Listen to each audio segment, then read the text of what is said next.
Hey everyone, welcome back to another episode of the DJ Sessions presents the Virtual Sessions. I'm your host Darren, and right now I'm sitting in the virtual studios, as you know it, in Seattle, Washington, where it's a wonderful, hot, and sunny day out here, and I got a beautiful view of Mount Rainier out of my place. But coming in all the way from the East Coast, and along with my sidekick, Doja the cat, the DJ Sessions mascot, we have Jim, the podcast Sherpa, coming in from the East Coast, New York. How's it going today, Jim?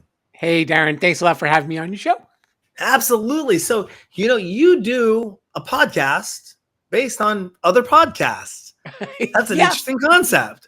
In all my years of doing that, I've heard, I've heard of podcasts that do reviews on other shows, but I've never heard about one that does a review of other podcasts. That's something interesting. Tell our DJ Sessions viewers about that, about your show, the podcast picks.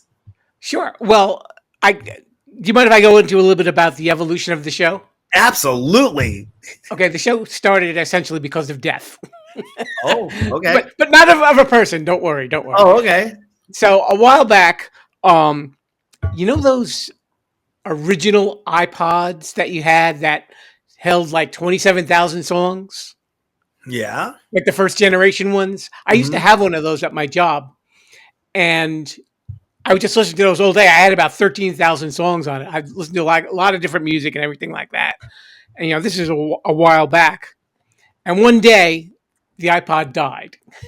And they were no longer making that version. So they were making a lot smaller ones that said that only had like 1,000 songs. I'm like, I'm not going to be able to pick 1,000 songs out of, this library that I had. So I was like, what else am I going to listen to? And I was looking on my phone and I saw this thing about podcasts. And I said, let me try some of these out, because some of the people I had heard of, some of the people I did not. And, I looked into things that I might be interested in. Sometimes you just sample them and then you go, no, not for me. And other times you're like, hey, I can relate to this guy. And, you make that part of your playlist. So after a while, I was really getting into podcasts, and I saw an app where it said you could, do your own podcast. And I said, you know what? I've been getting hooked on this, and I had a little bit of DJ experience in college. Nothing nothing to write home about. I think we usually finish behind static in the ratings, if there were ratings. So I just did a podcast about podcasts. I figured, well, this, I'm not an expert on true crime. I'm not a sports expert. I'm not a movie guy. So here I am. Nice. And what year did you start this in?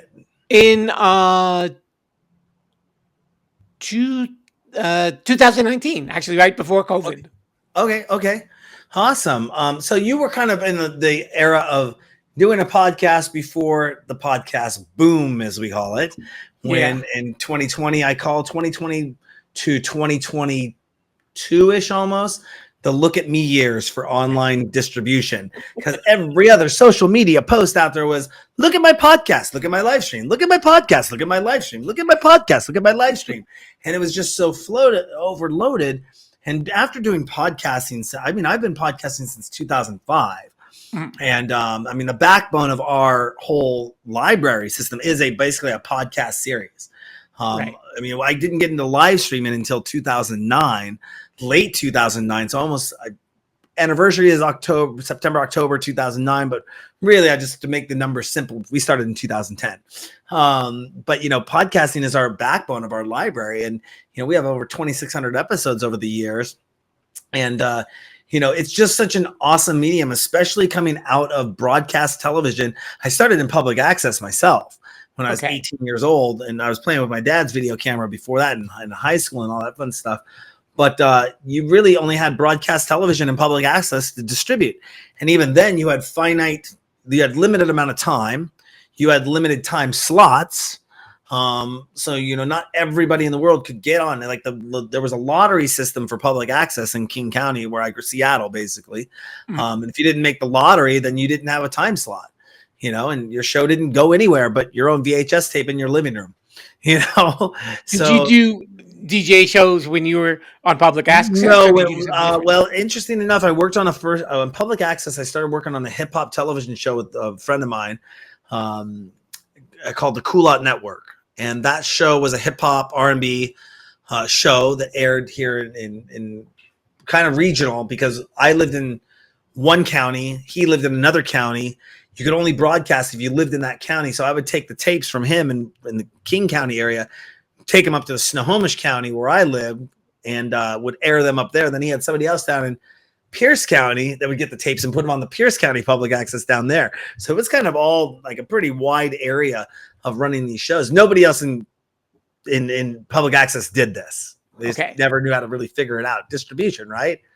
So worked on that for about 8 years, and then went and we had an opportunity to work on a broadcast pilot together, see a pilot season, and quickly went from production assistant, over glorified production assistant, to associate producer, like overnight, of a broadcast television show. And that got me into the real business of television, because even then, that was 2000. YouTube wasn't out yet. There was no online video. There was definitely no. I mean, online video was E-bombs, and you're looking at a video like this big, watching something, and it just wasn't there. There was no way to look up a video on your pocket. There was no way to watch computers on the go, video on the go, really. So there were audio podcasts that were starting to come out, but we were video. We're broadcast television guys. We're video. So, broke our way from there and went into college. And about a year after I went to school, I launched my first broadcast television show to Fox here in the local market, and then came back later, rebranded the series, and launched it back to, we had 13 stations with like 9 separate television shows ready to air, pilot episodes, and looking for millions of dollars of sponsorship money up and down the West Coast, blah, blah, blah, blah, all that fun stuff. But in 2005, podcasting came out, and we kind of bypassed the whole YouTube thing, thinking that YouTube was going to be what you see TikTok now. Right. TikTok is not a broadcast television format. It's not a long video format. It's not meant to sit there and watch a TikTok video. That's what we thought. That's what was flooding YouTube at the time. And we go, we're not that. So maybe something will come out that will be more broadcast related, like Hulu, for TV shows. And because I think even at that time, YouTube had an upload limit of 15 minutes. So we couldn't even put a full half-hour episode of ours into YouTube at the time. And it was very interesting. Yeah. So I was working for Apple, and lo and behold, the video iPod got announced. And when I was working for Apple, I was in retail. I saw the photo iPod come out and realized, I said, wait a second, if they can make a non-color screen with a click wheel and hold this much data on a hard drive, now they're making a color screen on an iPod. What would it take to make a watered down version to run a QuickTime file on this color screen and play it on an iPod? This has to be coming out. This has to be coming. I knew it. Now, of course, Steve, keeping everything under wraps. I'm not trying to dominate the conversation. I know I'm supposed to be interviewing you, but I'm just giving you the background. Steve came under wraps. And the moment that video iPod came out, I was like, okay, how do we get our shows onto those iPods? And the thing was, there was no specs for it. They couldn't announce this. Steve kept things very quiet.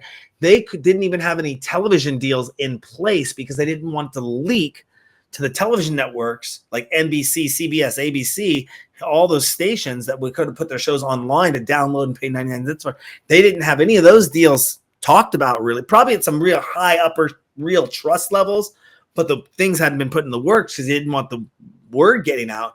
So when the iPods shipped to the stores, every Apple store in the world, they had iPods, but they had no videos on them. Right.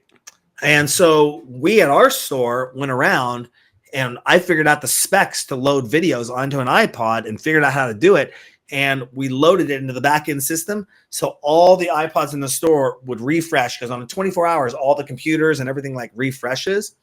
And we loaded all the iPods in the store with our episodes. So when people came in, we could at least show them a video playing on the iPods. They'd be like, well, how'd you get what's this video that's on here? What's the show? Like, that's our pilot series that we made. And I worked with employees in the store that worked on my show. Long story short, on top of that, the iTunes store was just a database of podcasts at the time. It was not all decked out like it is now. Mm-hmm. And I talked to somebody at Apple, and I said, hey, how do we get our listing in the podcast store? He says, okay, what's your URL? What's your XML? What's your feed? All that fun stuff. And I said, oh, here it is. He goes, okay. He goes, okay, well, just, I got something for you, but I can't tell you. Just wait till Thursday. Just go to iTunes on Thursday. I said, okay, what's happening on Thursday? I go, I can't tell you. But go to iTunes on Thursday. What they did is iTunes, they went and they made a whole podcast section. This is right after the video iPod had come out, like almost instantaneously, a couple weeks. And they made different sections for different types of genres of podcasts, which were probably 90% audio podcasts at the time. Because nobody thought about making a video podcast, because what are we going to do with it? Subscribe to a video, but it was all audio. So basically, and people were using YouTube, of course, and it wasn't too hard to go from a YouTube model to make a video and put it over here onto a server and have a podcast downloaded. But we debuted in the iTunes store at position number 48 out of 50 in the video podcast section. So you can imagine what that did for our downloads with the hit of the video iPod coming out. And then we're launched in this brand new store in front of Apple and top 50 podcasts in the world. And we went from position 50 to position number 24. At one point, we were doing 300,000 downloads a week. And we're like, GoDaddy's like, what are you doing? You're breaking our servers over here, basically. That was interesting. And then, but we didn't know how to monetize it because nobody had built in, there was no Nielsen ratings for podcasts. Right. So how do you tell somebody, oh, we're charging this much money for our podcast? Our email database, we're just brand new out of the box at doing this. So we never built an email database of people because we were a local Seattle show with no national distribution. And we, like I said, we're just coming into the YouTube era. So anyways, that's some notoriety out of that. Been featured new and noteworthy. And the kind of, I can go into the history of everything forward to that. But that's how we got into podcasting over here at the DJ set with ITV Productions, which later on kind of became the DJ Sessions, which was a branch off of ITV Productions. Blah, blah, blah, blah, blah. But yeah, that's kind of the story of how we got into podcasting. And I've coached a lot of people, talked with a lot of people about podcasting in the past.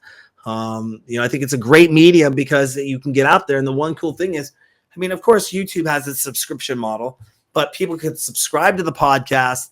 When they plugged in their iPod or when they synced their iPod, it would download those episodes to their computer, would automatically transfer them. Now that we got the iPhones, it automatic Wi-Fi and all that just brings the episode right in and says, you got a new podcast series. So I think it's still a great underexploited medium for people to reach people and share. And there's like Guy says, there's something out there for everyone. You're going to find something out there. You're going to find a podcast series. It could suck, but you're going to find something out there on it. It's not going to be, but you go back and you look at people like Joe Rogan or Gary Vaynerchuk, and you look at some of these early starters and you look at their footage and what the clips were like back then and what their shows were like when they first started. And then now they're all big production, money, Spotify, all that fun stuff.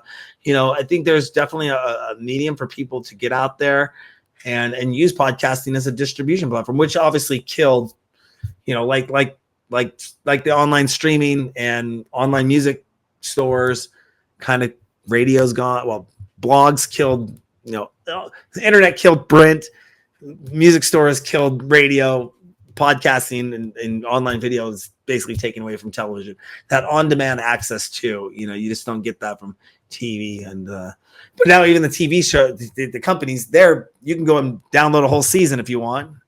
Right. And it just comes right to your phone as the new shows come in. So it's all fun new technology stuff. I can go on and on about this stuff. But we're here to talk with you about podcast picks, not me and my history. I can talk about that. But it's true though there's always the next wave of media, and it's a question of, are you catching the right wave at the right time, or are you ahead, or did you miss the bus? Well, I tell this to people all the time. I was doing my live streaming show for 10 years, and people would come to me, and the format, they'd say, okay, we're a DJ show, we feature DJs, we play DJs, and they're like, why would I want to watch a DJ online playing? And I go, first of all, do you listen? Where do you listen to music? You probably listen to it through your headphones that are coming off your iPhone or your Android. That's how you listen to music. So you can listen to the set and we do this. But why would I want to watch it? Well, nobody sits there and goes like this to a DJ set. Oh, wow. That was really cool. He moved that knob. that doesn't happen. We do it visually. I'm a video guy because we also do interviews as well. But then people would say, why would I want to watch a DJ online? And then I'd say, well, we're a featured partner with Twitch. And they go, what's Twitch? And I go, oh, this. Or most of the time they go, isn't Twitch for video gamers? And I'd be like, Okay. Then this wonderful thing, it's not a wonderful thing, but this wonderful thing called Pandy hit. And everybody in the world wanted to be a podcaster. And everybody in the world now knew what live streaming was because everybody in the world was watching their friend either do a podcast. You could probably go 1 degree of separation and probably have, oh, that person's doing a podcast, that person's live streaming. That person's doing a podcast, that person's live streaming. Worked wonders for my business because now everyone freaking in 2020 finally learned how to Zoom. Because that was the biggest thing. If I tried to do a Zoom interview with somebody prior to 2020, unless they were in corporate America and understood video conferencing, mic would have sent, audio would have been terrible, lighting would have been terrible, internet connection probably maybe would have been there, their camera resolution would have probably been, it just would have been terrible, and it's like I never even thought about doing virtual interviews because we were always on the ground with people. So that being said, I'm grateful that people kind of got an idea. And then when I went, oh, we're a featured partner with Twitch. We've been doing our show for X amount of years. We have this many episodes. We have these celebrities that come on board that, oh, you must know something. Yeah, that's what I've been trying to tell you for 10 years. So yeah. Again, I'm taking the mic here. It should be more about you. And my cat needs to get off of the mouse. The cat on the mouse. I like that. It's funny what you mentioned about Zoom because I think my second guest, I hadn't really known how I was going to do these interviews. First, I was doing them on an app on my phone. And my second guest of the show said, did you ever use Zoom? And this is before COVID. And then I was like, this is easy, so I downloaded it and I could figure it out. I'm pretty smart technically. And then when COVID hit and everybody was home and people didn't know how to use it, I was like, I've been using this for about 9 months already. I felt like an old pro at it. Yeah. It's I for the most part of 2000, I was answering a lot of questions to a lot of people and then started to realize, wait a second, you're trying to start your own thing when you could have been working with me. Am I giving advice to my competition and they're not paying me for it? I'm a nice guy, but I went from giving 98% of my information away to giving 97% of my information away. It's like, come on, there's the internet. Go figure it out on your own. Yeah. Just like I did. And you're still going to have this, and this all to worry about. And I'll see you in 6 months when you don't have a show at all because you're going to get disenfranchised because you have no marketing, no plan of attack, and no budget or anything. You're trying to put your show out there at the same time as everybody else in the world is. Person can only watch one show at one time. They can't watch multiple shows at the same time. And just because you think you're hot and going on at Friday night when people are going to want to be at home and they want a nightclub and I'm going on at 10 o'clock at night, so is everyone else. And it's unlimited. It's not like you're on a channel and you got that one block and you got their audience. Plus, every celebrity went online as well. So now you're competing against that. And it's like, oh, okay. So yeah. The disenfranchisation technique is, I was talking with a lot of people in 2020, 2021 was, they get online and they expect, oh, I'm going to be out there and I got friends on socials and they're going to tune in and watch. And they realize that's not how this works. That's not how this works. I wonder if that's the first thing that happens when people decide they're doing a podcast, that the delusions of grandeur just set right in oh yeah, all the sponsors are going to come looking for me and I'm going to make millions of dollars in merchandise and they don't do any research. It doesn't happen and they go, they don't do any research and find out who they're up against. One, mm-hmm. Who's already doing content like that? They're probably not journalists. If they went to college, they might have written a research paper. So do they research well? Do they build good topics? Do they not just do a who, what, why, where, when? Do they do okay, I'm just going to say, you tell us about, okay, what about, they're not doing their research on their guests, and right. Really getting in-depth questions and singular questions or making it interesting. Shit, they might not even know how to act or present on camera. Time words, say things eloquently. You're going to the internet out there, it just took us time to make our website finally transcribed for ADA. And then you can also translate our site into over 100 different languages loosely. But, we're trying to look to the world. When it comes to somebody on our site, they're like, oh, this is an English site. I'm not going to watch the show. I don't know what they're saying.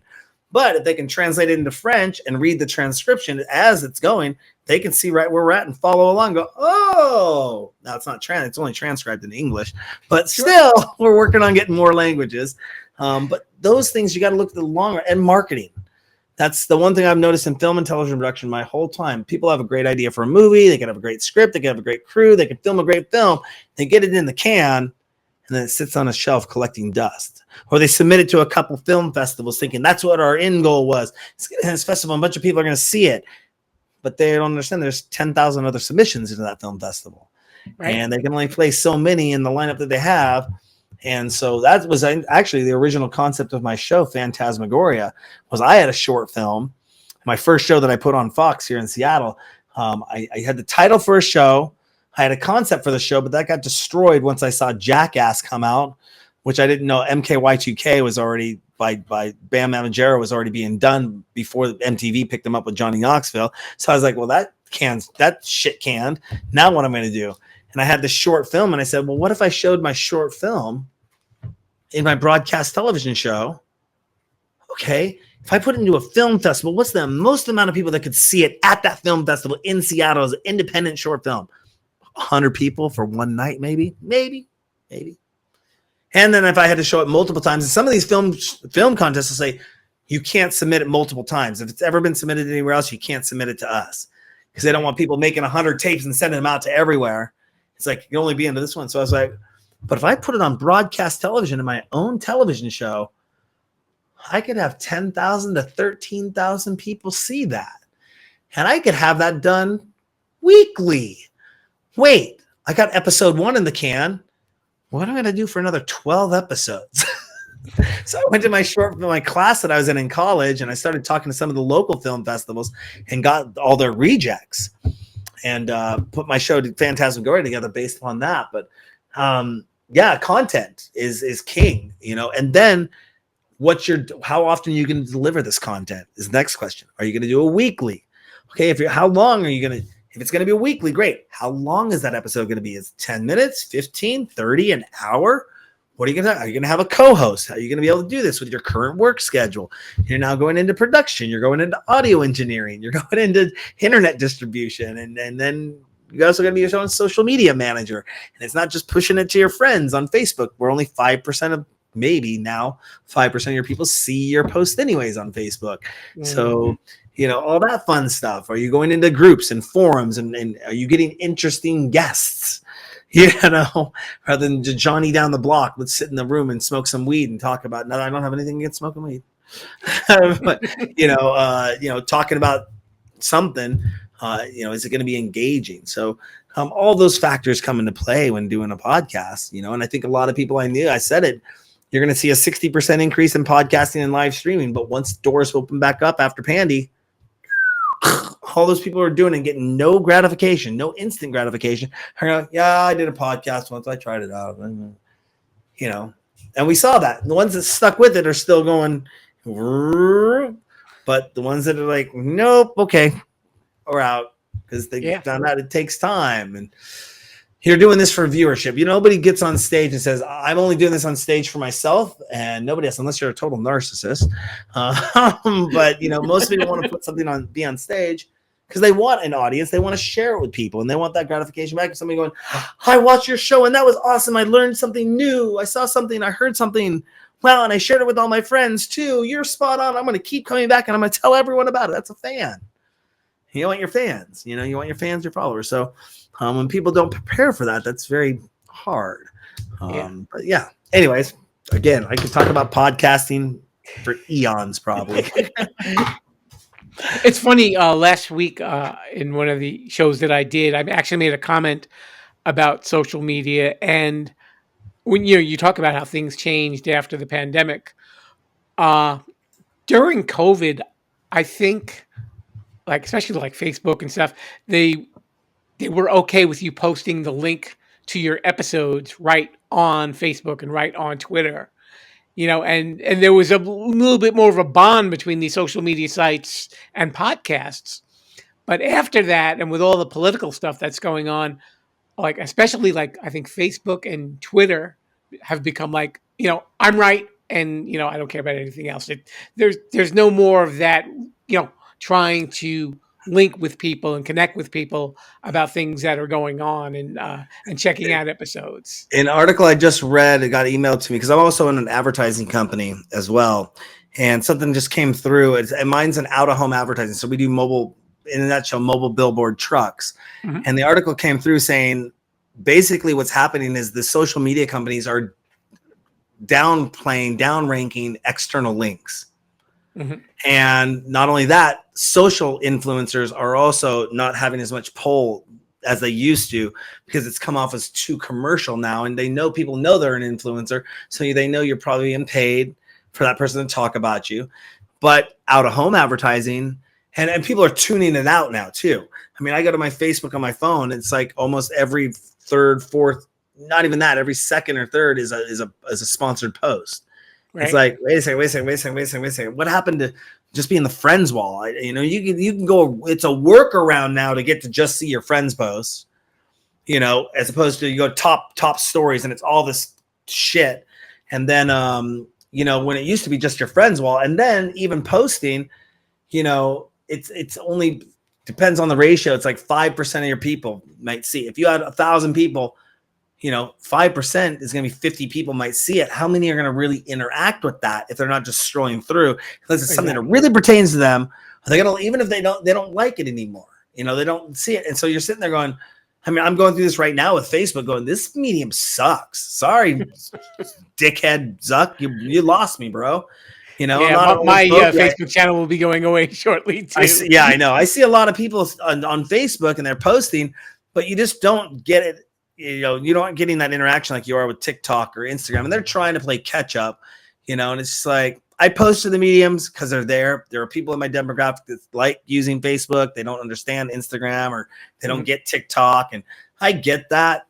Me being in media, I have to be in all places. I mean, I'm with industry professionals, some of the world's top producers, DJs, and they're like, gosh, I used to, what happened to the industry when I could focus on music? Now, a lot of my time spent focusing on social media, or if I don't, I fall by the wayside. I may have 10,000 people on Instagram. I post, I get stuff going, but you have somebody post and they have 100,000 people following on Instagram and they get engagement and they're not even really producing tracks. I've been working for 20 years. They're brand new and they're getting booked for all the shows. And I'm like, why am I not getting booked? Am I just chopped liver? I'm way higher, more higher. It's a very fickle game of the social media thing. And will it eventually implode in itself? That's the thing that Tyson DeGrassi, I hope I said that right. Neil deGrasse Tyson? Yeah, thank you. I always say his name wrong. I should. Sorry, please don't murder me out there. He said, AI could be the one thing that actually kills social media, because you're not going to know if that's really the person posting it or if it's made up, or you're going to come in, you're going to write something, but then AI is going to rewrite it for you so it looks all nice and pretty. And so it's like, wait a second, with everybody doing that now, first of all, we're not getting the inflection of when somebody writes something. So that's being lost in translation. 2, you have something else rewriting what you wrote to make it be out there. And people think people are going to sound like they're more educated than they are. Famous joke of mine that I learned a long time ago. People appear bright. Light travels faster than sound. That's why people appear brighter than they are before they open their mouths. Very true. And so, that's going to happen. And it's just the same things happen in the online blog world. I see this. I think there's going to be blowback. All the writers, there's writers out there that are using AI to generate their articles, and the people that I know that run publishing companies and magazines that say they've known writers for years that always wrote awesome. Now they're submitting them stuff and they put them through an AI checker and they go, this was written by AI. What are you doing? You're submitting this AI. That ruins our credibility that we're having AI generated articles and you're slapping your name on it. I'm all about using AI to research, write me an outline, help me out here. I'm researching the subject, bring me this, and then let me go figure it out and put my own words in there. I think we're going to see schools going to an online cloud system where you're going to have to type in everything and it's going to track your key tracker motions inside of a cloud-based application to make sure you're not copying and pasting from the internet. They had a kid who graduated from college, not that I'm against it, but he's like, I got my degree and here's my chatbot GPT that helped me write all my papers and do all this, and showed it at graduation. And it's like he's going to walk up to the podium, and it's like, how you think about stuff like that. And it's like, at least that's the one thing I love that's true about the DJ sessions when I do an episode, is that I'm really interviewing the person. Right. You're talking to me. It's transcribing my voice and their voice. And I don't cut the episode. I don't edit the episode. I take that transcription. We'll tell people straight up, I'll take that transcription. I'll throw it over to ChatGPT and I'll say, make me some show notes. Make me summarize this for me. Do that. But it's pulling from actual factual data. Right. It's not creating the episode for me. It's not creating the questions for me. I still have to go research the person and get out there and, put something together. I don't say, hey, I'm introducing Jim, the podcast Sherpa today. Write me 20 questions to ask him.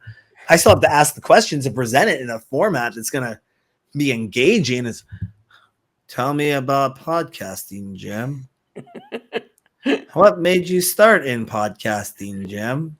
It's like, come on, you gotta have some fun with this. And that's one thing I learned in live streaming is I used to be show has to be edited, the take has to be done right. Let's go back and do another take. And nope, with live streaming, hey, whatever the F goes, it goes, and that's what's going out there. And I'm done. Show's in the can. Have a nice day, peeps. Because you aren't paying me enough to go back and spend time to edit this. If you can't deal with live streaming and knowing the scripts, go do it yourself. And that was go ahead. I'll let you chime in. Go ahead. No, you're talking about AI. I actually had a little bit of a mini podcast just with AI because I use it in my show to do the bad jokes in the beginning of the show. So what I did was I did a trivia podcast and called Fake People Real Trivia.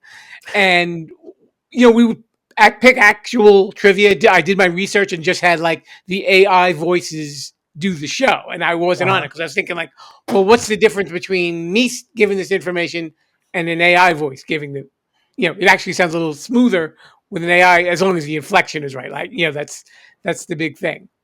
So I just kind of put it out there and, and they even kind of make fun of themselves. They make fun of me on the show. So.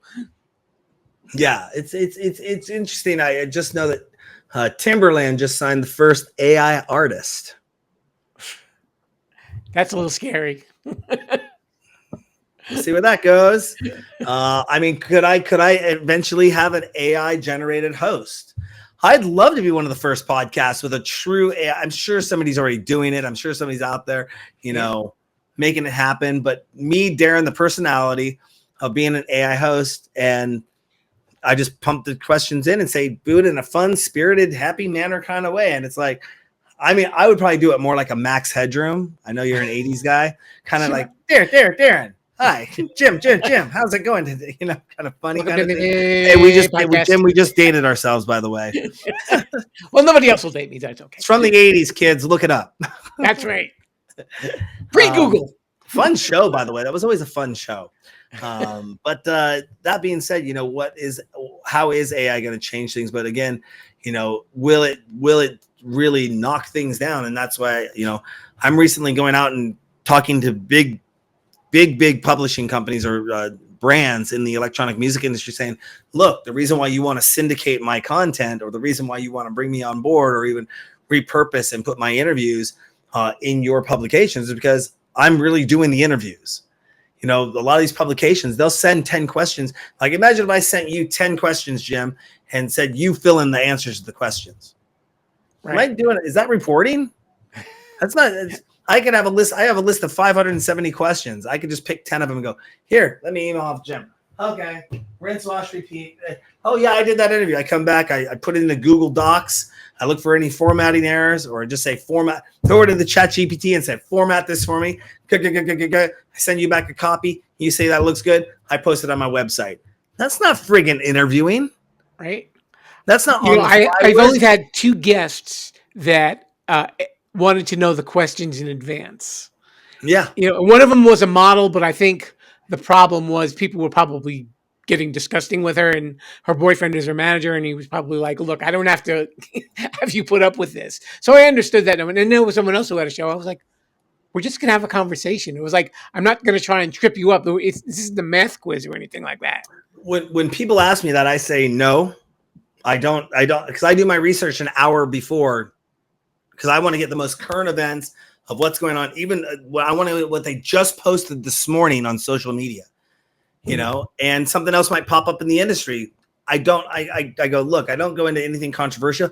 And what I say is, if you really want to see my interview style, go back and watch one of my 2,600 episodes.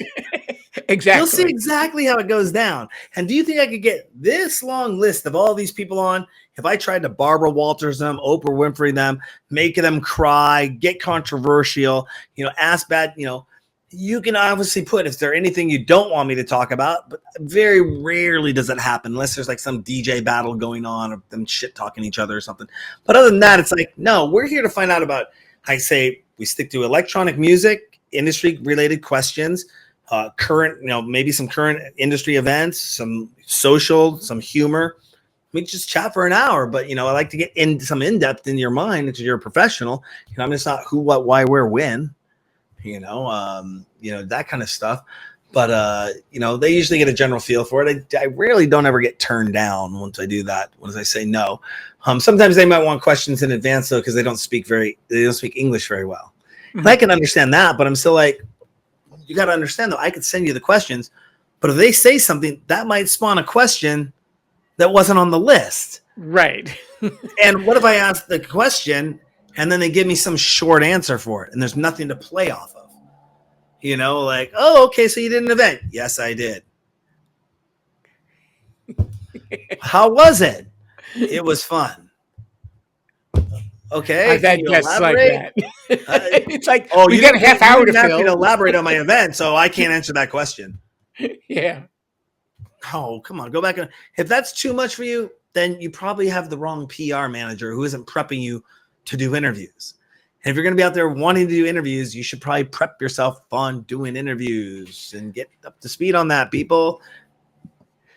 Have you ever had like a guest where like you finished up and they go, "Oh, well, I've never been interviewed before," and you're like, "Really? This is shocking news." Typically, I go from a list of the top 20,000 DJs in the world, and right now my list is about 4,400 strong. Mm-hmm. Probably anyone down to, I'm in my 3,000s right now, getting ready to send out some invites tonight. Because I send out invites every week, about 300-400 invites a week.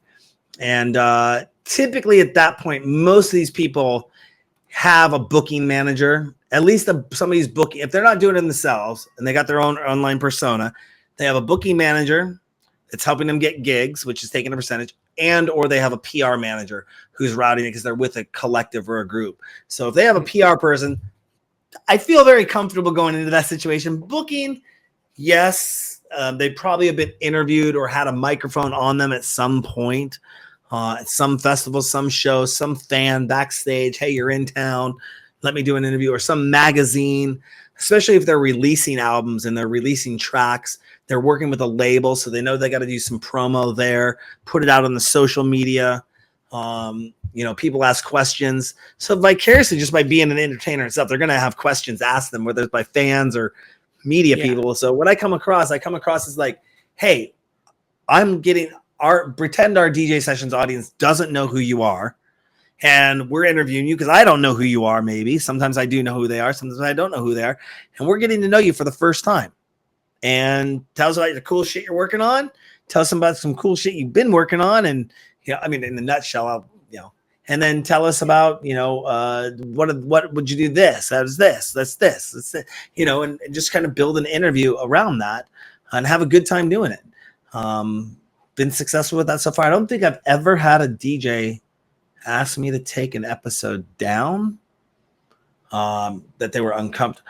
Oh, one DJ once thinks I said something, he like made a joke, a comment, and then he came back to me later and said, "Hey, can you edit that out? Because I don't want that to go." It was kind of at a wrong time in the industry or world. He didn't say anything bad. If somebody wanted to take it that way, it could, but I was like, don't worry about that. Our audience is not critical like that. Right. If you want to go that far, somebody can say, "Oh, well, Darren, you interview mostly men on your show, and so you're against women DJs." I'm like, no, it just happens to be that 90% of the DJs in the world are men. It's like, right. I try to ask women to be on. Somebody could poke fun at something, or and I guess it kind of makes it a little bit easier for you because, DJs, the nature of your show, they would have to know how to engage with the public. They're not going to just go in there and hide and just spin music and not acknowledge the crowd or anything like that. They have to have some sort of savvy going on. Yeah, they're an entertainer on stage, so they know Right. they have that public persona. Nobody says I want to be a DJ, but I want to play only to rooms full of empty people. Right. Okay, that's called a bedroom DJ. So why am I going to book you to play my show if you're not going to have an audience or play it? No, it doesn't happen that way. So yeah, most of them are really pretty laid back, ready to go. They talk to people. They've already been pseudo interviewed by the public just by being out there shaking hands and pitching who they are and talking about who they are and what they bring to the table and why they should be booked over another DJ and sell themselves, for that matter. So yeah, if I was interviewing non-show business people, that might be a different story. People that aren't necessarily in the limelight so much are playing in front of hundreds to hundreds of thousands of people. Yeah. I've had a couple of conversations where I really want to say, like, you really shouldn't do this. This isn't a good look for you. I'm sorry, I missed the first part. There was an airplane going by for a second. What was that? Oh, I said I've had interviews where I kind of got the feeling like I wanted to say to them, maybe you shouldn't do this. This isn't a good look for you. You're not presenting yourself in a positive light. I won't drop the name, but I was looking up some stuff on you before the show started, and there was somebody that you had on the show that I had met right in the I think the beginning of Pandy, and you recently commented. There's something on your Facebook about her. I won't drop the name. Brandy, what's up? If you're gonna watch this, Brandy Singleton, sure. Yeah, so she started podcast. We both met each other online. And she had just started podcasting. And I was giving her a lot of tips and a lot of advice in those early days for her and walking her through, hey, just hang in there, just do your show, get your content, and we over the years just kind of lost touch, got busy, whatever. But I saw her name pop up on your stuff, and I was like, oh, cool. It looks like she's still into this, still in it to win it. And that's kind of out of 2020, came a saying that I said it. Not to have a nose stuck up in the air that I'm better than anyone, but it's kind of like, okay, great. You want a podcast series. You want to do a podcast series. That's awesome. All this stuff. I said, why don't you come back to me when you get 100 episodes under your belt? If you're serious about doing this, really serious about doing it. And that's doing it. If you're on a basis of doing to really have frequency, to really be relevant, I've seen this. You really got to be almost pushing out something once a week. Otherwise, people just lose you. They'll find something else. They'll find something new. They'll lose you. If you're not there, you're not in their inbox. You're not there on a regularly scheduled time with regularly scheduled content. You lose that. I just went through an 8.5-month hiatus, and I'm almost having to pick up my audience again and get back in their face because there's been so much that's happened in the last 8 months that I haven't been out there that I'm even have to rekindle relationships with people that were on my hit list all the time. And they're like, well, you haven't done anything for 8 months. I go, yeah, am I not allowed to take a break? I was doing a lot of back end stuff, but no foreground stuff. So just my machine is all there and well oiled, but you take that break. As quick as this audience goes, I'm off this interview. I'm on to the next one. I'm on to the next shiny object. So you got to build that momentum back up. And if you don't have a infrastructure in place or a marketing plan in place or know how you're going to basically get yourself in front of those thousands of viewers again, or even a new target audience all over again and retarget producer stuff. Most people don't have to worry about losing sleep over this at night, but I do. And I'm sure, you have that's even kind of evident in when you look at some of the podcast charts too, where one week, the show is number 1 and then the next week it's number 89 because people found a new shiny object that they want to listen to. Yeah.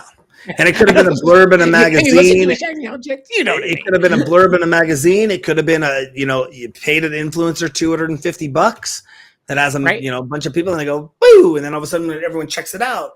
But you got to understand that kind of marketing, it's you got to be able to sustain that kind of stuff. And some people say, oh, you buy the fake followers, the fake viewers, you buy the influencers. That's all cheating. You know who the people that are bitching about that are? The ones that don't have any money, that know how to market. That's just new forms of marketing. Getting out there. I mean, the old school way of, even going pay-per-click. Or we're buying ads on Facebook, targeted ads on Facebook, or targeted ads on Instagram. Well, you're buying ads. That's how so many people watch it. Oh, you mean that I carve out a little bit of my income to put into a marketing budget? Even if it's $50 a week, you know, you're at least putting something there. If it's a local podcast, that might help. But if it's a national or international podcast, probably ain't going to get you much. But if you're smart and you go back and look at your podcast statistics, you might be able to say, oh, wow, I get 1,000 downloads a week and 100 of those are coming from New Jersey, or 100 of those are coming from Sacramento. Well, let me go pump in, you know, $50 a week into the Sacramento Instagram market, targeting these kind of people that I kind of see that are watching my show, and see what happens there. Let me do that to New Jersey too. And then all of a sudden you're like, whoa, this is really kind of catching on in those markets, and you can build from there. And I guess because I have 2 business degrees, this stuff makes sense to me. But most people, it's like, you know, there's like, I put it out there, look at me, you know.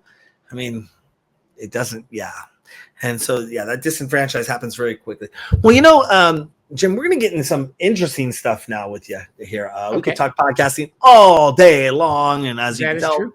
I've been doing a lot of talking so far. So again, we're going to bring it back to you. I want to know what this whole obsession with knitting is. What's that all about? Knitting? You go from podcasting to knitting. You don't have a knitting podcast, do you? I do not know how to knit. And I was always wondered, could you actually do a knitting podcast? They're out there. You know, yeah, and probably obviously on YouTube, because I think if you just talked about it, people would be like, I don't know what's going on. That's something where you really need the visual element. And, you know, I would be like surprised, you know, you see these podcast hosts saying, look, I made a sweater. And that's their big claim to fame, that they made a sweater. You know, it's any topic out there, you can find it. There's going to be an audience for it. I mean, that's the thing, is there probably isn't one stone unturned that if you went topic here, even at this level, and then you go to the subgenres, and then the subgenre, and you could focus on just that. If you wanted to talk about just hamburgers, you know, and that's all it's going to be is hamburgers, or, you know, side dishes, or whatever it is, you could do a show just about that, you know. And that's, again, carving out your niche. Maybe somebody watches the chef show to make the perfect steak, but it doesn't say how to make the side dish, so they go to the side dish show and watch the side dish show, and hey, you know, this complements it. And if you know how to do stuff right, you can actually go to those podcasts or go to those videos on YouTube and directly target ads in those podcasts for your own show. That's right. So if you know how to do some smart stuff like that, it's not really smart stuff, but it's there to target, you know, those viewers. Just go, hey, or Twitch, you know, you can, I think you can target specific shows on Twitch. You might be able to. I don't know. I have to look into that. I have a totally different marketing system, and that's part of the 2 to 3% that the world doesn't get to know about. So that's like, I'll tell you a lot of stuff, but I'm not going to tell you how I market my shows, how I get our viewers, there's a lot of, I have everyone sign an NDA when they come work for my company. Basically, you are not to disclose this information, and if I catch you taking it and go and work for another company, I will sue your ass. So yes, that works. Yeah. But that being said, knitting, I guess you'd mentioned that, and just was curious about, you have an obsession with knitting. You don't do a knitting podcast, but you're just one of the talk about knitting. Just kind of throwing it out there, Darren. Throwing it out there. All right, let's go to the next topic. Now, this one I'm probably going to jive with you on even more than podcasting. Obscure 80s music. Oh, yeah. Describe what you would consider obscure 80s music. Because the reason I bring this up, and I think this is a fun topic, my friend and I, she introduced me to the game. It was her game that she brought on to me. But unfortunately, I have a rule. There's a rule in the game that I can only play at a certain amount of times. I'll tell you what the game is. Okay. The game is if you hear a song playing, and say we're out and we're having a beer, we're at a bar, we're out drinking, we're having fun. If the song plays and you name the artist of the song, the other person has to take a drink. If you name the name of the song, the other person has to take a drink. But if you name them wrong, you have to take the drinks. Okay. There's a ban on me with this game with her now because I'm 50, she's 35. One, there's a ban on this game because my music selection is like an iPod with 35,000 songs in it. And I get a band that I can only play it 5 times because that'd be 10 drinks. I mean, this is in the course of every 3 minutes taking 2 shots. She's like, nope, you're cut off. I still play, but I go, okay. I play, but I go, okay, I'm cut off for this one. And I have to rescind myself for the game. But she's like, no fun playing with you, Darren. You're too much. I go, I can't help it. I have a photographic memory and remember stuff that I memorize so much stuff. You know, but obscure 80s music. I'd like to see if maybe you can get me. Maybe you can stump me on this. And I don't have anything to drink but water. But some obscure 80s music? Obscure. Let me think. Maybe if you name the song, I'll name the artist. Maybe. Okay. I think that would be best. Or if you name the artist, I'll have to pick a song that they produced. Okay. I know he had one big hit. Well, one relatively big hit. And I'm not cheating over here either. No. I know you don't have Google in front of you or anything like that. The artist's name was Fergal Sharkey. Not ringing a bell. He had a song called "A Good Heart." Like a good heart is hard to find. It was like a poppy. I think he was I believe he was from Ireland, if I'm not mistaken. A good heart is hard to find. Yeah. Huh. If I heard it, I might know it. You stumped me. That's a first. You want to throw one at me, Darren? Okay. Gosh, I would know artists more than I know the songs. I feel that something I picked that comes to the top of mind would be way too popular and too easy to get. Let me see if I can get something obscure. Okay. Obscure 80s songs. Wait, can I do artist or do I have to do the song title and then you guess the artist? Whatever you want to do. Oh gosh. So many things are popping in my head, but I feel they're so pop culture. They're like you're gonna get them. The problem is a lot of 80s music ends up in commercials now. So it's like, I remember that when I heard it on the radio. Gosh, and we just had Pride Parade in our town. I was driving our truck, our mobile studio around, playing a lot of 70s hits. So a lot of 80s are in my mind right now. I'm stumped. You stumped me twice. I'm trying to think of a really good one that's gonna stump you.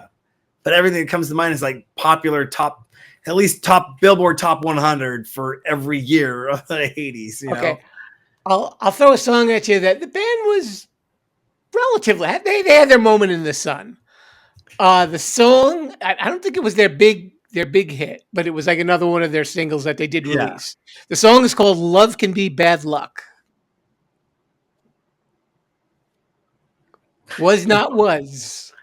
Was not was. Did they do the song? Did was not was do "Everybody Kill That Dinosaur"? Open the floor, get on the floor. That's right.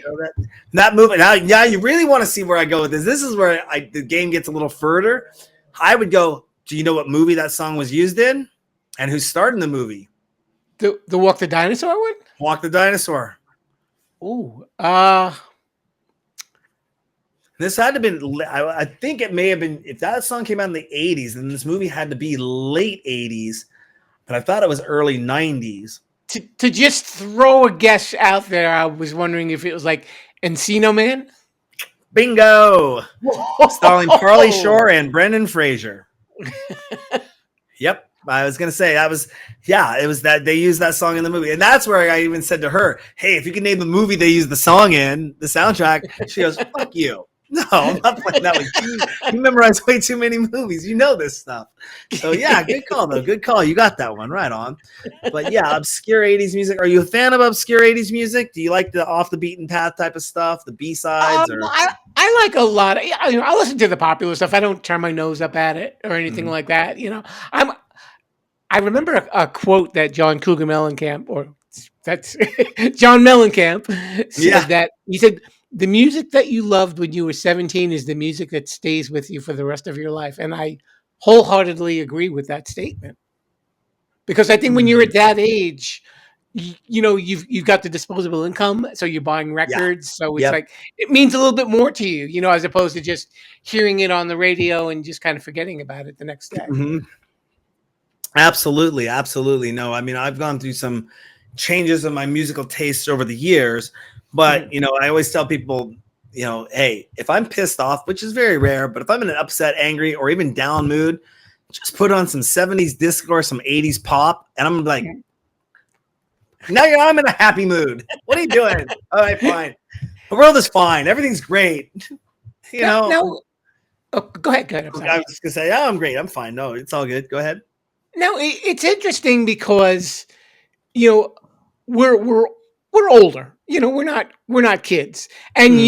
you're interviewing these guys who are presenting new electronic dance music. Mhm. How do you relate? Can you relate to that easily, or? I mean, I believe that, when you look at electronic music as opposed to, say, a particular 80s synth sound, Mhm. 90s big band, stadium rock, or, go to the 50s and that early Beatles, or even the 60s, folk, 70s disco, electronic music can really, I mean, you can, unless you're really a connoisseur, you can Mhm. hear early 80s computer synth music, but around the 90s, it really started to take a turn. You could take some of these 1990s, mid 90s anthems, play them today, and with the exception of maybe hitting some of the low end bass, they can now drop into songs. Especially this is relevant in even old school music. I get this all the time. I'll Mhm. play 70s music in my truck, and then I'll play a current hip hop song in my truck. The low end just wasn't there because audio systems weren't designed for that. They weren't for engineering songs like that. Right. So you go to the mid 90s, even late 90s, early 2000, when electronic music, or what people call EDM, I hate using that term, electronic dance music or I'll electronic keep that in music, mind. yeah, started to take off. You could go back 25 years and listen to a song and be like, did that come out yesterday? There's You can another, appreciate the history of it, basically. yeah, you can't, you listen to that and you're like, that song withstood the test of time. Mhm. It's that much of a classic. It can stand. And the music industry with electronic music, it can be, oh, house music is hot right now, but then it moves to tech house, then it moves to progressive house, and then it gets into trance and progressive trance, and the BPMs go up and down of what's hot and what's not in Mhm. these waves. And a lot of music producers I've interviewed all the time, they say, look, if you're looking at the top charts and saying, I want to go produce a house track because house is hot right now, or I like house and that's what's hot right now, I want to do that. They say by the time you produce that track, by the time you get it out there and everything else is out there, it's moved on to another genre. So focus on producing what you like. Produce stuff you like and submit it to those genres and push up those chains, to Mhm. get up in there rather than try to be house or tech house or top of these areas, because those are big name artists that are producing that have machines behind them that are putting money to go, boom, submit this, radio play this. They're dropping that hands in the hands of the right people that are into those secret buckets of, hey, we got a new track coming out. Only 100 people are going to get access to this track. And, they know when they get this, it means play this at your festival. And people are going to go ape shit because we're going to have radio promo. We're going to have this, we're going to have this, we're going to have this, we're going to have this. And you're going to play it here first. And the crowd's going to go ape shit. And then everyone's going to hear it and everyone's going to grab onto it. And they're going, well, I heard that DJ play it first. It's the mechanism of the back end of the machine. So, I think there's it's that timeless that electronic music in its form of electronic dance music has become at the forefront. You're now, again, like you said, you're hearing those 80s songs in the commercials. You're getting these electronic music songs into the commercials, into the workouts, into the video games, into a lot of our daily life, when it was looked at like that's not really a form of music because they're not using instruments to make the music. You define making music. La la la la la. Oh, am I a great world class performer now, like Pavarotti? No, but I just made a song. Is anyone going to buy it? Probably not. I can license it and put it out there all I want. And if anyone ever uses la la la la la, I get to sue Yeah. them for it because I ASCAP'd it.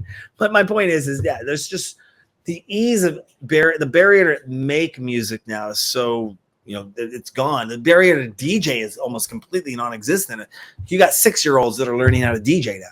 probably even 4-year-olds, understanding the concept of mixing tracks and track selection, computers. We got GarageBand on all of our Macs. Those came out, you got a studio and a built-in studio to make music and jingles for your podcasts, for your corporate videos, your home videos.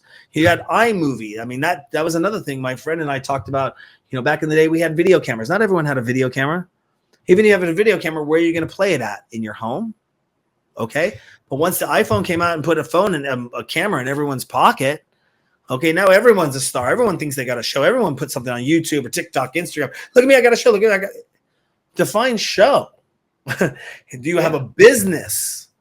That's where I would draw the line. Are you a hobbyist or do you have a business? Do you have a business license? Are you earning revenue and income?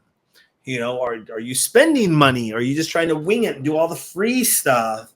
Not time and your money. I'm like, are you actually, hey, I make $5,000 a month, but I put $1,000 into marketing into my podcast every month. And, that was always my thing that I explained this with artists is you could be a DJ. Okay. But if there's 10 million DJs in the world, what differentiates you from one DJ over the next? Okay. Genres. Okay, cool. Well, now you're in this pool of genres, but what if this DJ produces a track and you don't? Well, now you're just the DJ looking to get booked. This is a DJ who produces an album who's also now in this marketplace. Okay.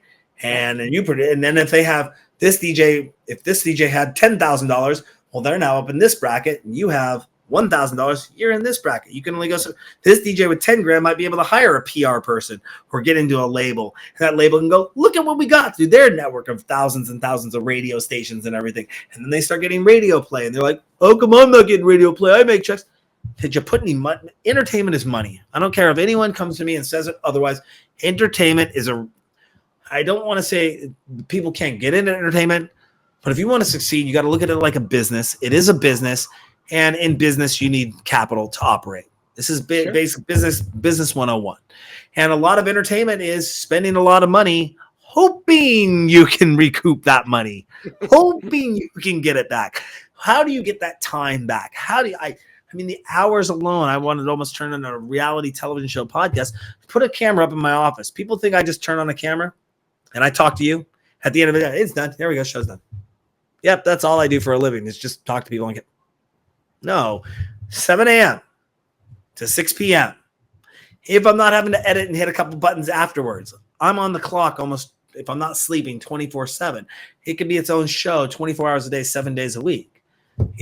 Watching the actual back end of what goes on. Even if it was just sitting there watching me on my computer going click, click, click, sending out 350 emails, clearing my databases, doing my social media setup, making deals, making phone calls, all the stuff that goes on in the back end that people don't see, the operations that go on for all this. And people think I have literally been accused of making $250,000 of more than $500,000 a year when I'm disabled on SSI, was on food stamps and going to food banks, not knowing how I was paying rent next month. Mm-hmm. And I'm like, well, I must be doing something good as an entertainer to let people think that I'm making that, and really that's not the truth of it. And I almost thought of even making my stock a penny stock so that I have to produce financials and somebody could invest in my company for a penny and then I'd be obligated to give them financials on the company because they own stock in my company. You go, here's our financials. You see how far in the red we are? This is what it would take to get us to the black. This is what it would take for you to even make a profit. And this is all true because it went through a third-party accounting company who looks at all of our stuff. And then they go, wow, I shouldn't talk shit about Darren anymore. He really does this. I go, do you ever ask anyone else for their financials? And remember, that penny, it could be the next Bitcoin. That could be worth $1 million one day. So you hold on to that penny. I've never done that before, but it was kind of an inside joke that the perception of entertainment, what you put out there, how you build your image, your look. And again, that takes a toll. It takes time, and you got to be really committed to want to do it. And it doesn't, somebody told me once, there are no Cinderella stories in this business. It happens overnight. And you never know if that person did somehow come out of the woodworks. Did grandma pass away and they inherited the family fortune? Did they win the lottery? Did something come up, an injury claim that all of a sudden gave them some extra cash and then they were able to buy microphones and buy this and buy that and run some. Nobody tells that side of the story, where the money comes from. You know, technically, and it's nobody's friggin' business. That's right. You know, it's nobody's business. How did you get so? I had somebody once ask me that. They came up in the middle of one of my live broadcasts and said, "How come you're getting so many viewers on Twitch?" I said, "Because I'm producing content." He goes, "Yeah, but how do you know if this and this and this isn't happening?" I go, "I can't control that. I can't get if somebody wants to do that. I can't stop them from doing that. You know, all I know is I'm putting my show out there, and the viewer count is like this." You know, they were basically accusing me of jacking my numbers up, and I'm like, "No, dude, you see me standing right here. What am I? I'm not doing anything." You know, but I can't. If a fan wants to go out there and do something to my show that I have no control over, I can't control that. You know, that's true. So, and just haters come, haters go. Have a nice day. See you later. You know, you don't. Once you put yourself in a mindset of I'm not listening to them. Go with what you know, and keep going forward. And you'll leave them in the dust. You won't hear from them anymore, and they'll eventually fade away and fade out. I had a person, this is when I was on Twitter, I'm not on Twitter anymore, that they thought they would make fun of me about being the Sherpa, and they were posting videos of a shepherd. It's like, you're trying to make fun of me, you can't even get it right. It's like, who's the idiot now? Yeah, it comes, and that was my first fear was when I put Phantasmagoria on the air back in 2021. I was scared because my friend had I'd never done this before to broadcast television. Public access probably wasn't too worried because you don't how many people were really watching public access. We had no Nielsen numbers. You could never prove, but with Nielsen numbers, there's 10,000 or more people watching at this time slot, and it's going state or Western Washington to Vancouver to Vancouver, mountains to mountains. And I was scared. I'm like, what happens if I get hate mail? What happens if I get somebody coming on board? Because my host, my friend, good friend, he's black. I'm like, what if they send a hate mail to me? I was worried about that. And really, I just said, get over it. If somebody sends something, and kind of goes to the same things with advertising. I tell clients now, if somebody said something, that means somebody was watching. That means other people were watching. That's a good sign. Getting hate mail is a good sign because somebody's watching. And if all publicity is good publicity because they're probably telling their friends, and they might have said, well, why are you picking on this guy? That was actually a cool episode. Thanks for turning me on to it. So I mean, yeah, it's haters gonna hate, and just keep doing what you're going to do. But I got a couple last questions here for you. I want to know, not too long on this, but tell me about the career of Ted Bassell. Ted Bassell. Okay. In the 1960s, there was a TV show called That Girl, Marlo Thomas, right? She actually married talk show host Phil Donahue. Okay. Now, if anybody's under 40 right now, they're probably going, I don't know any of these people. So Ted Bassell played Marlo Thomas's boyfriend on the show, Don Hollinger. Okay. And then after That Girl, he went on to do a show called Me and the Chimp, where there was him and a monkey in the 1960s. And it was deemed like one of the worst TV shows ever. And then he faded into obscurity after that. Well, as far as TV acting was concerned, I found out that he actually did some like directing and producing. He worked behind the scenes after being Donald Hollinger. And when I was in high school, there was a joke, like I would do drama club and stuff like that. And the joke was, well, you could be the next Ted Bassell, So I'm thinking maybe I'm the next Ted Bassell of podcasting. Again, it's getting through. Getting through the masses is what's difficult. And even when you get celebrities on the show, it's funny that they usually don't share the show. So you're like, I got to sit in an interview with this big name, and you think it's a big name, and you think they might say something. You got to go back and do that due diligence, add those @ mentions, add those hashtags when you make those posts out there to Instagram, TikTok, because that'll tag them in it. A lot of people go, oh yeah, I totally forgot about doing that interview with you. Thank you. I had a great time. You kind of hit them up that way, and they're like, oh, or they might do a reshare, on certain stuff. But, it's very interesting. It's again, how big you want it to be, set your expectations, set real expectations, set real attainable goals. Don't get burnt out. Keep going and keep it. I mean, people, you're crazy. You that show. You keep talking about it all the time. The one thing that I've seen is and this is big with influencer marketing or influencing people, is follow the 80-20 rule, which is post 80% stuff that's not about you, that's content that's relevant to, like things you want to share, and 20% about yourself. And that way people start looking at you as like, oh, this person's like, if somebody came to me and I started posting a bunch of stuff about electronic music that wasn't about, look at me, look at me, look at Darren, look at Darren, look at Darren. Yes, I post a lot about the DJ sessions, but it's usually about interviews that I've done, news stories on our site, contests that we're doing, shows, exclusive mixes. It's not look at Darren, look at Darren, look at Darren. Yes, I'm doing the interviews, but it's 80% not about me. You want me, go to my personal DJ, go to my personal Facebook page or my personal Instagram, which I also share my DJ session stuff there as well. But, you want to become known as a, not a contributor. What's the term I'm looking for? Not influencer. Oh, what's it? It's when I'm totally spacing on the term now, but a trusted source of information. So when people post something, they know you're talking about something, and it's a show that's I can't believe I'm totally spacing on what that's called right now. I'll get it in a few moments, but long story short, they know you're a trusted source, and it isn't just about me. And I think that's a big mistake that a lot of podcasters make. It's kind of me, especially if it's just their talking head. Yeah. They're not bringing guests on, or anyone can do current news and go to the AP wire and pull something off, or just go to a local dumpster and pull something out of it. If you know where I'm going with that. It's funny when you were saying that, it reminded me of this show that I was listening to a number of years ago when I started listening to podcasts. And I know they had like a lot of the self-help people and all that stuff. And there was this woman that did one of the show, and she never said the word you. She always said me. And after a while, it was like, do you really understand what other people deal with? Why are you just saying how wonderful your life is, and not really sharing, engaging with like what other people might want to see? It was kind of sad. Yeah, and that's that's where I usually kind of sit back and I let the guests. I mean, this is a different style of podcast when I'm doing, because I'm interviewing a podcaster that does a podcast about podcasts. Like looking in the mirror. As if it's meta, very meta.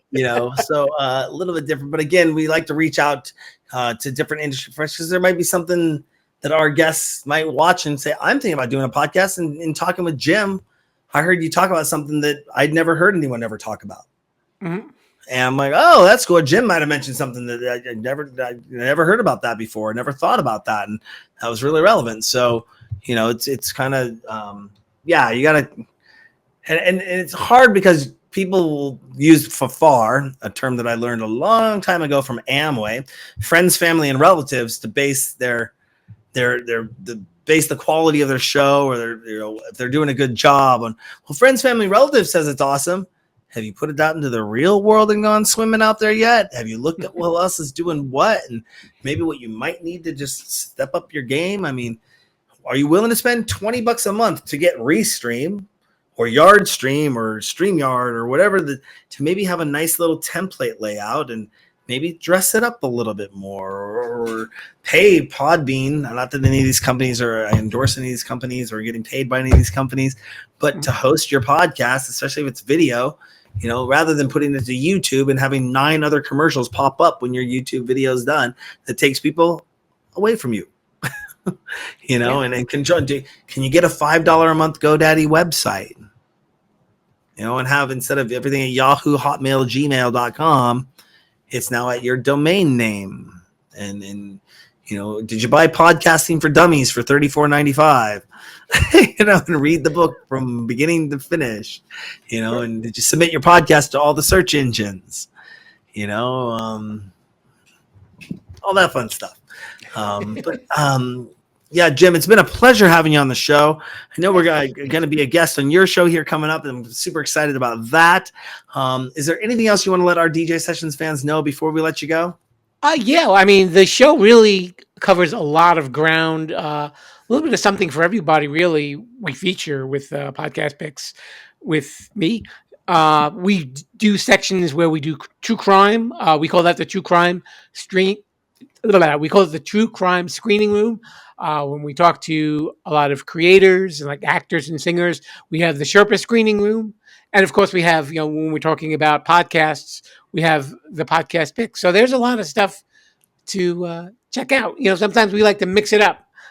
I haven't really been doing as many with podcasts, but your episode is going to be different. It's going to be called a Listen to This because we're going to talk to you and we're going to actually feature one of your episodes so that everybody knows Awesome. what your show is all about.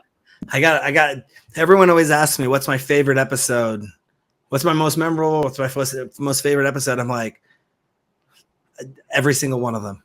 I mean, it's because I do this. I love doing this, and it's so fun that it's hard for me just to pick a favorite. Memorable, there's a few. There's some things that have never shown the light of day or never put out there before too that would be memorable, but I would never air them.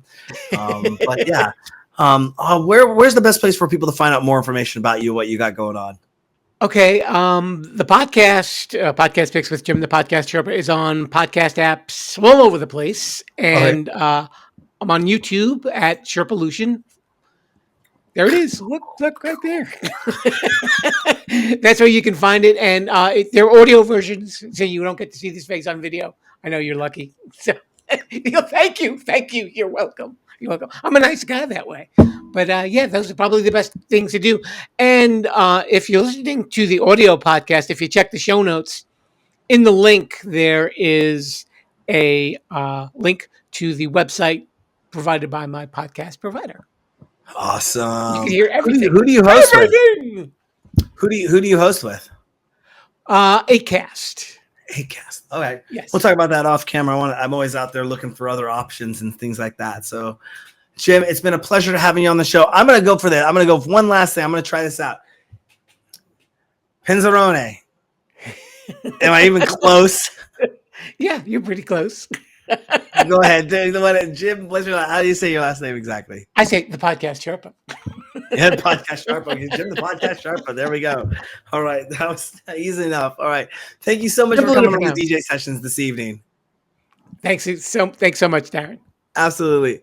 On that note, don't forget to go to our website, thedjsessions.com. Find us on all the socials. All the links are there. Check out our news stories. We got over 650 news stories a month to go up to our website.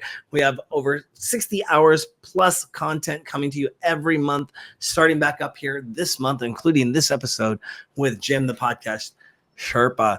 And also go to our music store. We just launched a new music store. We have our site-wide music player, all of that and more in our store. You can get clothes, donate to the show at thedjsessions.com. Go check it out, thedjsessions.com. 2,600 past episodes and more at thedjsessions.com. I'm Darren. That's Jim coming to you from New York. I'm coming to you from the virtual studios in Seattle, Washington. And remember, on the DJ Sessions, the music never stops.